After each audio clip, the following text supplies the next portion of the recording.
Барлықтарыңызға сәлем достар, менің каналыма қош келдіңіздер. Каналға тіркеліп, видеоға лайк басуды ұмытпаңыздар.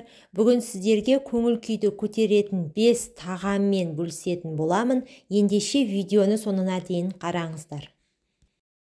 Адамның жан дүниесінің жағдайы, көңіл күйінің қандай болуы 30%-ға оның қандай тамақ жейтініне тәуелді екен. Көңіл күйіңіз көтеріңкі болуы үшін төмендегі тағамдарды жиі жеп тұрғаныңыз жөн. Бірінші, қызыл балық.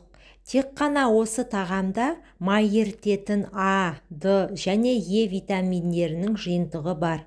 Сонымен қатар қызыл балықта есеңгіреумен күресуге көмектесетін омега-3 май қышқылдары бар. Екінші, банан.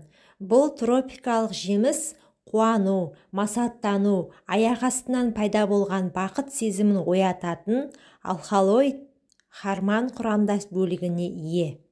Ал құрамындағы А, В дәрумендері және калий шаршауды басады. Үшінші, бадам, яғни миндаль.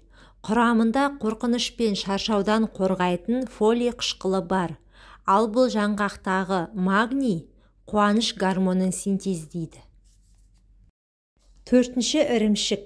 Мұның құрамында көңіл күйді көтеретін тирамин, трифтамин, амин қышқылдары бар.